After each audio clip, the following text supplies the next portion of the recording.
3:20 here on KHTS. Adam Laraway, lead physical therapist at Focus Physical Therapy, locally owned and operated. Back on the line. Adam, welcome in. Hi there, how are you? I'm doing well. How are you? I'm doing good. Thanks for having me. So it is 3:20 today. I always get my midday coffee. I'm always a little bit sluggish before I go on air, and I hope it hits me as I get onto the air. But I don't think that's always healthy to do. Supercharging your midday energy with caffeine. What do you do to get a little more energy throughout the day? I'm on point all day long because I'm working with patients, so I don't have time to have a letdown, I guess. But I just try and really make sure I get a good enough sleep every night, trying to shoot for about 8 hours so that I wake up refreshed.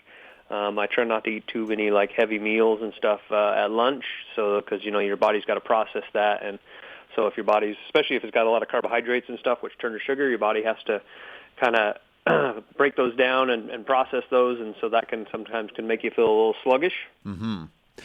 What do you think of this this diet where you don't eat anything throughout the day until it's like 7 p.m.?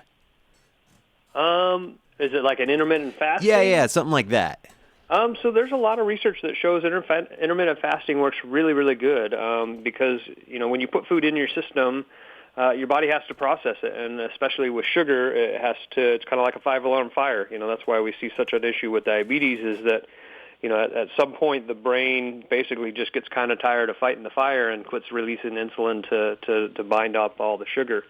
So the intermittent fasting actually lets your body go through a process called autophagy, where it actually repairs all the cells and that type of stuff. So I think it's a good thing. I actually do a lot of intermittent fasting, so I try not to eat after 7, 8 o'clock at night, and then I don't eat till usually 1 o'clock the next day. Wow, so you don't even do breakfast? I do not do breakfast. Wow. Any coffee in the morning? Anything like that? I do green tea, and it has caffeine in it, but I don't do coffee or anything like that. Before you have your tea, do you start with a cup of water?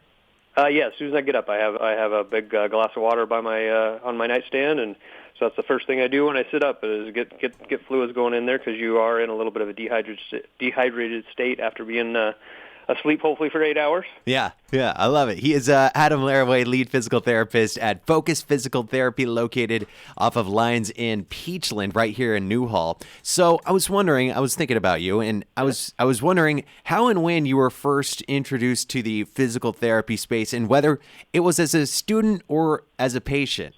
As a patient. I think we've talked a little bit about this, but I was a pitcher through high school and played baseball, football, basketball, and just had some shoulder and some elbow issues as a pitcher. And so I started physical therapy. There was talk about doing some surgery, and that just didn't sound like something I wanted to do at 17 years old. And so I went through therapy and got better and got back on the field playing, and really kind of intrigued my interest. And so actually after I was done being a patient, I volunteered at the clinic where I was a patient and kind of got some experience with what physical therapy was about, and got to listen to the therapists and see what aids did and stuff like that. There's kind of 3 different levels, I guess, of education in physical therapy. You've got the physical therapist who now has a doctorate. I have a master's because I've been practicing for 21 years, so I'm grandfathered in. And then you have a PT assistant, which is a 2-year degree. They sit for the boards as well. They can do everything a physical therapist can do except for the evaluations and the reevaluations, and then you have a physical therapy aide, which generally has a high school diploma, and then it's a lot of on-the-job training. They do have a certificate program that you can go through to become certified as an aide, but I find that they do better if they're actually trained on the job. So anyways, that was how I got interested. I was a patient, and then they actually hired me as an aide, and then I started that trajectory in my schooling and went straight through undergraduate onto graduate school and straight into PT school. And do you think the technology is the biggest difference between when you first entered and now? Yes and no. That's an interesting question. As a therapist, before I have the technology that I use now, for the first, I guess I've only been using some of the new technology the last 2 years, but I did a lot of manual therapy skills, and so I do a lot of stuff with my hands that I've done over the last 19, 21 years. And, so just learning those skills, obviously there's new stuff that has come to the market, and they've, education and science backing up what's called evidence-based practice. But I mean, a lot of the manual therapy stuff has been around for a long time, and that's been kind of my bread and butter for the first 19 years. Now that I've got the newbie, I've kind of changed my gears. I still use my manual therapy, but I definitely use the newbie to help people out a little bit quicker, which was a good tool to have. So you mentioned we're talking with Adam Laraway, Focus Physical Therapy, SCV.com, locally owned and operated. You talk about sort of the manual of physical therapy, but I also was going on your website and I noticed sort of a more holistic approach. You guys do everything from just the physical therapy training exercises, but also a lot of diet and mental health exercises too.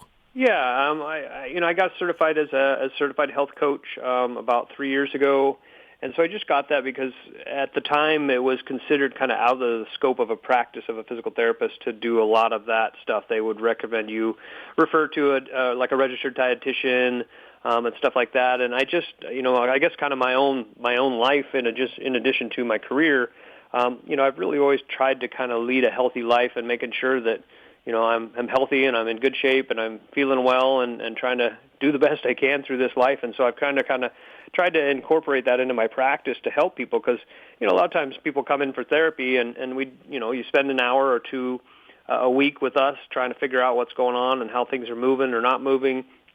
But there's really a big component, I think, that is a strong underlying factor. If you're not getting enough sleep, you're not recovering. That's when your body heals those tissues. So we may get you feeling better when you walk out the door, but then if you're only getting 4 hours of sleep that night, you're not going to recover and not going to integrate what we're doing.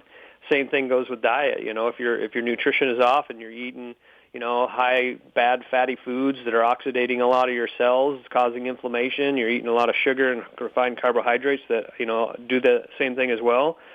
It catches up with you. And so, sometimes it can be a little frustrating as a patient and as a therapist that, we're trying to teach the right stuff to do, but then if you're not putting in the fuel and the recovery, like you would taking care of a car, you need that maintenance. And so eventually that can catch up with you and things kind of start to break down. And that's what we're trying to help you out. So trying to look at, I guess, the whole body approach as opposed to let me just get this joint moving and see if that fixes it. Definitely. Adam Laraway, lead PT at Focus Physical Therapy. Their latest blog on Focus Physical Therapy, SCV.com, finding relief for your persistent stress-related headaches with physical therapy. There are physical therapy solutions to these. Absolutely. Yeah, no, I've had great success with helping people with migraines and headaches. Some people have them daily, and I've been able to actually just saw someone this morning who I hadn't seen in 2 weeks because they'd been out of town and has not had a headache since, where they were having headaches every day. So that was great.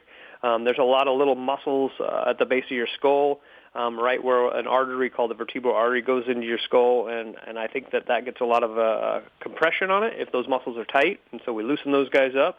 And the headaches seem to go away, and I've had great success with that for neck and headache stuff. So that's been a lot of fun because headaches are miserable. If you suffer from headaches, they are not fun. The worst. Oh my gosh.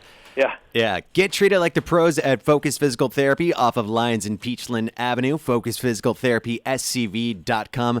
Meet the team. Sign up for their email newsletter and get all the info. Find out what they treat, how they treat it at Focus Physical Therapy, SCV.com. Adam Laraway, thanks so much for coming on, man. I appreciate it. Thanks, Aaron. I appreciate it. Have a great day. You too. 3:29. Quick break. Live Like a Traffic coming up.